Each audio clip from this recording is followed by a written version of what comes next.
Waalaikumsalam warahmatullahi wabarakatuh. Alhamdulillah, Bapak izin berdiri ya Bapak. Sebelum kita mulai pelajaran, Bapak akan menanyakan kabar anak-anak Bapak semua. Tapi kali ini Bapak ingin menanyakan itu lewat pantun terlebih dahulu. Anak-anak Bapak mau dengar? Mau, Pak. Oke. Cikgu Jasmine main koa. Cakep. Apa kabar anak Bapak semua? Alhamdulillah sehat, Pak. Alhamdulillah. Berarti tidak ada yang sakit hari ini ya? Tidak, Pak. Oke. Sebelum kita mulai pembelajaran, seperti biasa pada ketua kelas silakan memimpin doa untuk belajar kita pada kali ini. Ada anak Bapak Iswandi, silakan. Ustaz, berdoa mulai.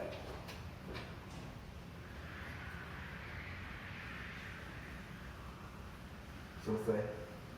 Nah, alhamdulillah. Nah, semoga doa yang kita panjatkan tadi dapat mempermudah kita dalam menerima pelajaran yang akan Bapak sampaikan pada saat sekarang ini. Bila seperti biasa, Bapak akan absen satu-satu. Pada nama-nama yang dipanggil silakan katakan hadir. Nah, jikalau nanti ada yang tidak hadir, silakan sampaikan dia sakit, alfa atau izinnya ya. Pertama, Kusnandi Hadir, Pak. iya. Iswandi Hadir, Pak. iya. Rainis Manita Hadir Pak. iya. Yuliana Hadir Pak. iya. Muhammad Zikro Apa Pak? Alfa. Iya, Ya. Pak. Kemana Zikro ini Pak? Tadi Bapak main di luar, Pak. Oh lah. Besok sepertinya harus Bapak kasih pelajaran si Zikro ini. Iya, Pak. Itu di depan, Pak. Baik, berarti pada pertemuan kita kali ini yang Alfa cuma sendiri ya, si Zikro. Iya, Pak. Iya, Pak. Baik, sebelum Bapak menyampaikan pelajaran pada anak-anak Bapak, silakan lihat kiri kanannya apakah ada sampah atau tidak. Karena kalau misalnya ada sampah di sekitar kita, takutnya nanti pembelajaran kita tidak nyaman. Nah, oke, ini tempat duduk siapa ini? Kenapa kosong? Di sini Itu Pak. cabut, Pak. Oh, si Zikro yang alfatnya. Iya, Pak. Ya Pak. Lama sekali ya Pak. Nah, itulah. Ini ketua kelas, ini tugas ketua kelas nih yang akan anggotanya. Oke, kita tolong anak Bapak HP-nya disimpan untuk sementara. Oke, Pak. HP-nya disimpan untuk sementara ya, soalnya kita sudah mulai pembelajaran. Baik, anak-anak Bapak ada yang masih ingat pembelajaran kita minggu kemarin? Saya, Pak. Ananda Iswandi, Tentang kondisi Islam di Mekah, Pak. apa itu kondisi Islam di Mekah? Yang mana Islam masuk ke Mekah itu yang mulai itu dibawa oleh Nabi Muhammad, yang mana melalui jalur itu jalur sembunyi dan terang-terangan. Yang mana jalur sembunyi itu yang mana itu dimulai dari keluarganya sendiri. Sedangkan secara terang-terangan itu langsung dari pada orang-orang terdekatnya. Jadi yang menyebabkan Nabi Muhammad itu hijrah ke dunia itu disebabkan oleh ada beberapa faktor. Mana faktor itu adanya tercian atau penghinaan dari masyarakat Mekah sehingga Nabi Muhammad itu hijrah ke Madinah untuk mengambilkan dakwah. Baik, beri aplaus untuk anak-anak Nah, benar apa yang disampaikan oleh teman Anda tadi atau Iswandi, yang mana pelajaran kita minggu lalu kita membahas tentang Islam periode Makkah, yang mana ketika itu Rasulullah menyebarkan Islam di Makkah melalui dua tahap, yaitu ada dakwah secara sembunyi-sembunyi dan dakwah secara terang-terangan. Dakwah sembunyi-sembunyi ini dimulai ketika beliau mendapatkan wahyu pertama dan beliau mendakwakannya ke keluarga terdekat beliau, dan kemudian turun dalil atau perintah dari Allah untuk menyuruh Rasulullah ini dakwah secara terang-terangan. Nah, baik, materi kita pada kali ini yaitu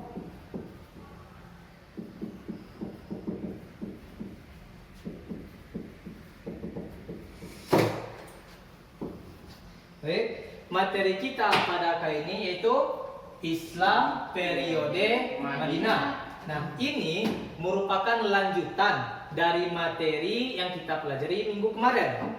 Nah, minggu kemarin kan kita juga belajar tentang Baiat Aqobah 1 dan Baiat Aqobah 2. Nah, kaitannya dengan Islam periode Madinah ini yaitu Rasulullah ingin hijrah ke Madinah selain karena adanya cacian dan makian dan intimidasi dari masyarakat Mekah, Rasulullah juga ingin pergi ke Madinah itu adalah karena adanya Baiat Aqobah 1 dan 2, yaitu yang mana masyarakat Madinah menginginkan Rasulullah datang ke Madinah, kemudian masyarakat Madinah akan menjamin hidup dari Rasulullah ini aman di Madinah.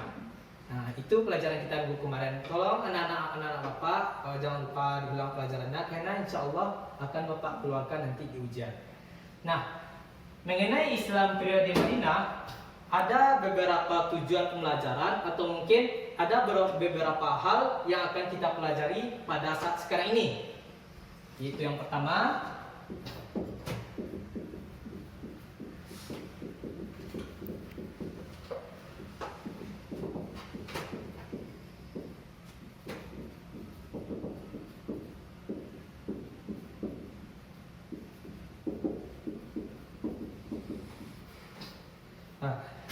tujuan pembelajaran kita pada kali ini atau hal-hal yang akan kita pelajari pada kali ini yaitu tentang mengetahui keadaan Madinah sebelum datangnya Islam. Nah, kemudian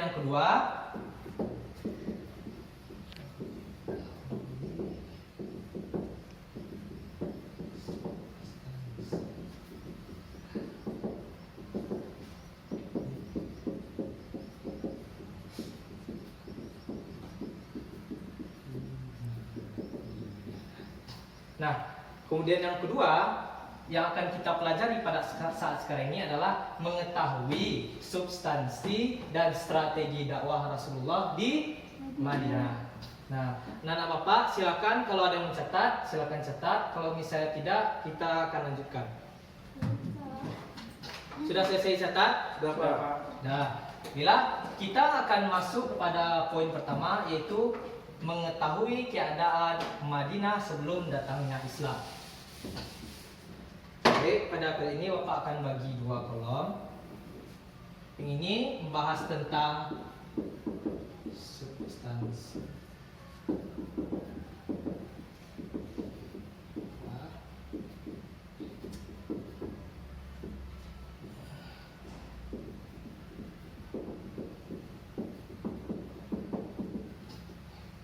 Nah, baik, kita masuk pada penjelasan pertama yaitu tentang Madinah pra-Islam atau sebelum datangnya Islam.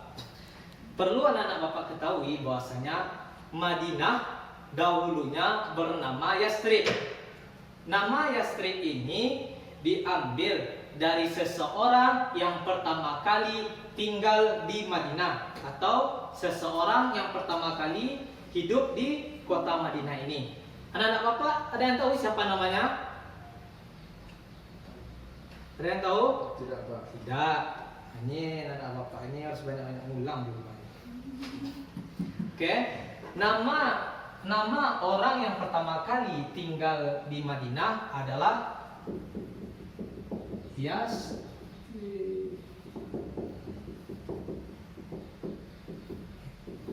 Nah, nama orang yang pertama kali tinggal di Madinah adalah Yathrib bin Kaid. Nah, makanya nama kota Madinah sebelum datangnya Islam adalah Yathrib. Nah, adalah Yathrib.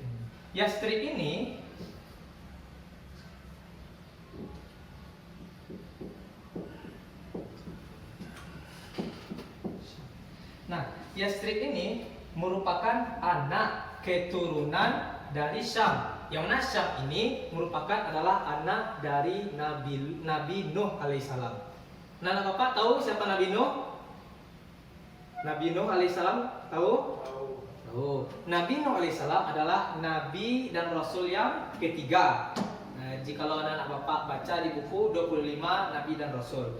Jadi Yathrib ini merupakan keturunan merupakan anak keturunan dari Syam yang mana Syam ini adalah anaknya Nabi Nabi Nuh. Nuh. Nah, ya kota Madinah perlu Anda ketahui, kota Madinah ini ditemukan atau mulai berkembang pertama kali yaitu 1600 sebelum Masehi. Madinah ini atau kota Yathrib ini ditemukan dahulunya itu tahun 1600 sebelum Masehi. Nah, perlu anak-anak Bapak ketahui, Madinah ini dahulunya adalah kota yang mana subur sekali pertanian dan atau yang paling subur di kota Madinah pada saat itu adalah perkebunan kurma dan perkebunan anggur. Ya, Pak catat. Silakan anak Bapak sambil Bapak mencatat ini, silakan anak Bapak salin di buku ya. Pak izin bentar Pak. Kemana anak Bapak? Toilet Pak. Nah, jangan lama-lama anak Bapak. Enggak Pak.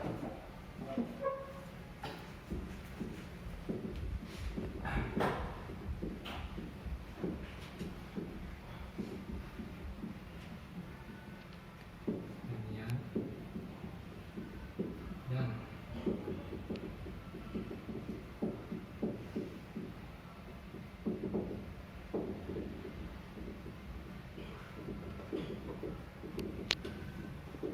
Nah, Madinah terkenal dahulunya dengan kemajuan pertanian dan perkebunannya. Halo anak Bapak, masih semangat? Masih, Pak. Nah, kalau Bapak tanya semangat pagi, jawabnya pagi. Bisa? Bisa, Bisa, Pak. Pak. Nah, semangat pagi? Pagi. Nah, oke, sudah dicatat? Sudah, Pak. Nah, baik kita lanjut. Madinah sebelum datangnya Rasulullah atau sebelum Islam masuk ke sana itu terbagi menjadi 3 kabilah. Itu kabilah yang pertama.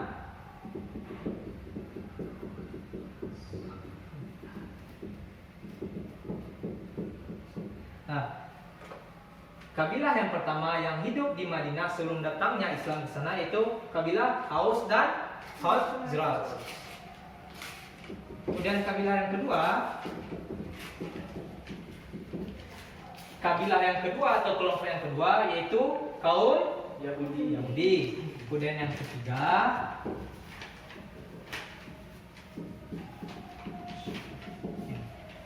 ketiga yaitu musyrikin. Nah, berarti dapat kita simpulkan bahwasanya Madinah sebelum datangnya Islam terdahulunya itu adalah terbagi menjadi 3 kaum. Itu kaum Aus dan Khazraj, yang mana yang ini nanti akan kebanyakan dari mereka akan memeluk agama Islam. Kemudian kaum yang kedua itu kaum Yahudi, yang mana nantinya dia ini adalah yang akan memusuhi Islam. Kemudian yang terakhir adalah kaum musyrikin, yang inilah juga termasuk yang akan memusuhi Islam dan merusak citra Islam di Madinah. Sampai sini anak Bapak paham? Paham. Nah, sebelum kita pindah ke materi selanjutnya atau substansi dan strategi dakwah, Bapak ingin menguji sampai mana paham anak Bapak terhadap materi. Pada anak Bapak Iswan Kusnandi, siapakah nama penemu kota Madinah dulunya? Yathrib bin Saya, Pak. Yathrib bin Qa'id, Pak. Yathrib bin Nah, Gus Nandi ganti pertanyaannya. Ya Pak. Tahun berapa Madinah ditemukan pertama kali? 1600 sebelum Masehi Pak. Tak anak Bapak Gus Nandi. Pada anak Bapak Yuliana ada berapa suku sebelum datangnya Islam ke Madinah? Nggak tahu, Pak. Gak tahu? Saya tahu, Pak. Tahu? Itu ada Jangan ngadap kayak Bapak Yuliana ini. itu ada 3. Yang pertama Aus dan Khazraj. Yang kedua itu suku Yahudi. Yang ketiga suku musyrikin. Udah paham Ananda Yuliana? Paham, Pak. Nah, jadi Bapak anggap materi tentang Madinah para Islami anak Bapak sudah paham semuanya. Sudah. Mila, kita masuk pada pembahasan yang kedua, yaitu tentang substansi dan strategi dakwah Rasulullah di Madinah. Sebelum Bapak menjelaskan hal ini, karena Bapak tengok anak Bapak sudah agak ngantuk dan bosan, ini Bapak ada sedikit video tentang pembahasan substansi dan strategi dakwah Rasulullah di Madinah. Silakan anak Bapak bisa ditengok videonya. Bisa Pak.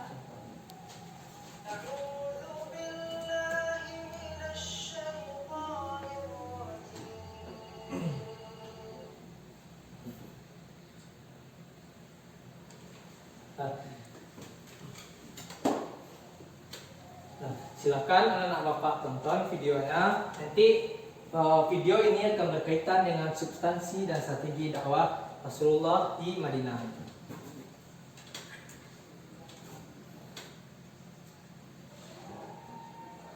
Sudah? Sudah. Nah, anak Bapak setelah nonton video ini ada dapat memahami materi kita? Insya Allah Pak. Nah, sesuai dengan video yang Bapak tampilkan tadi, dapat kita ambil kesimpulan bahwasanya substansi dan strategi dakwah Rasulullah di Madinah ada beberapa hal. Itu yang pertama, Mendirikan masjid. itu substansi dan strategi dakwah Rasulullah pertama itu membangun masjid. Kemudian yang kedua,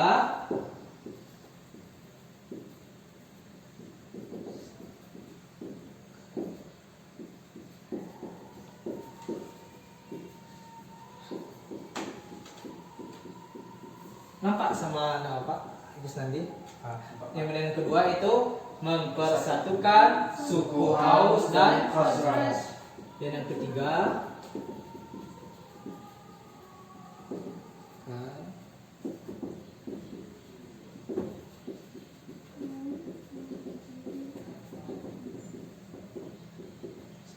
kemudian yang ketiga itu mempersatukan kaum Muhajirin dan Ansor.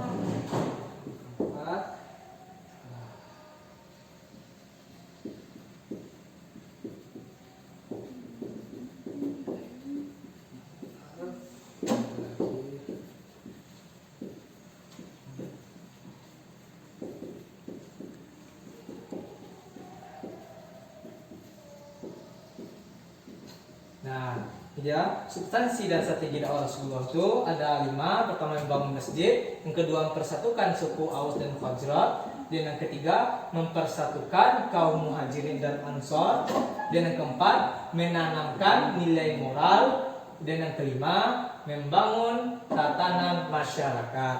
Nah, di balik membangun tatanan masyarakat ini ada satu kejadian atau mungkin ada satu peristiwa yang insya Allah minggu depan akan kita bahas dan akan menjadi tugas anak-anak Bapak semua. Itu tentang piagam Madinah. Itu tentang piagam Madinah yang berisi tentang perjanjian antara kaum muslimin dengan kaum Yahudi.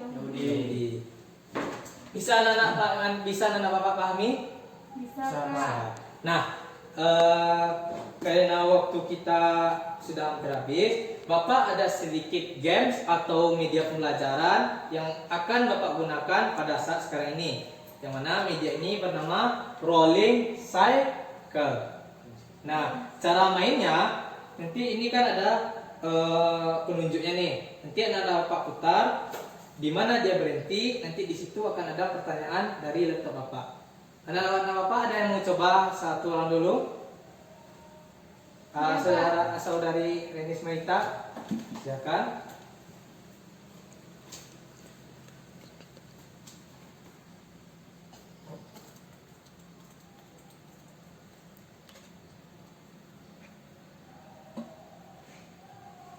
Nah, berhenti di nomor Tengah-tengah Pak. Oke, ulang Ulang lagi. lagi Pak.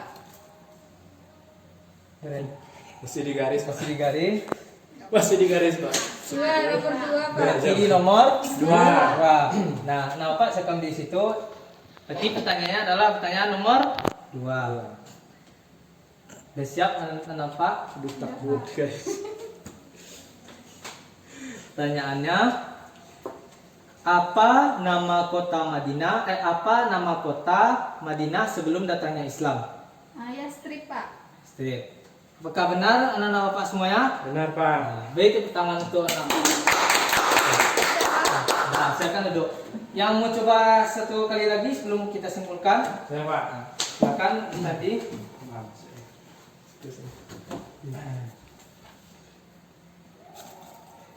Nomor 5. Di nomor 5. Sudah siap anak-anak bapak? Insyaallah siap, Pak. Siap. Lah pertanyaannya, sebutkan 3 substansi dakwah dan strategi Rasulullah di Madinah. Yang pertama itu membangun masjid, Pak. Nah, yang Yang kedua, kedua itu menanamkan nilai moral. Nah, Yang ketiga. ketiga itu membangun tatanan masyarakat. nah, benar anak-anak bapak? Benar, Nah, Pak. beri aplaus untuk Gus Nandi. Nah, silakan duduk. Bila mungkin sekian pembelajaran kita pada kali ini. Di sini Bapak ingin simpulkan sedikit. Islam periode Madinah. Islam periode Madinah ini itu membahas pada kali ini kita membahas 2 hal, itu Madinah pra-Islam dan substansi dan strategi dakwah Rasulullah ketika di Madinah. Madinah pra-Islam ini, Madinah dulunya bernama Yastrib. Yastrib, diambil dari orang yang pertama kali tinggal di Madinah yang bernama Yastrib bin Ka'in. Nah, Madinah ditemukan pertama kali pada tahun 1600 sebelum Masehi. Nah, dahulunya di Madinah ada 3 kabilah atau 3 kaum, yaitu Aus dan Khazraj. Yang kedua Yahudi, dan yang ketiga kaum Musyrik. Nah, kemudian yang terakhir kita membahas tentang substansi dan strategi dakwah Rasulullah di Madinah. Ada berapa Pak? Ada 5. Itu yang pertama membangun masjid, yang kedua mempersatukan Aus dan Khazraj, kemudian yang ketiga menyatukan kaum Muhajirin dan Ansar, kemudian yang keempat menerapkan nilai moral, dan yang terakhir membangun tatanan masyarakat. Bila mungkin sekian yang dapat Bapak sampaikan pada saat sekarang ini. Untuk tugas, silakan anak Bapak buka buku halaman 69, yaitu tentang Piagam Madinah. Silakan anak-anak Bapak pahami dan kerjakan soal-soal yang ada di sana. Bisa paham anak Bapak? Bisa, Pak. Bisa. Baik, karena ketua kelas masih izin, silakan digantikan oleh wakilnya, Gus Nadi. Silakan.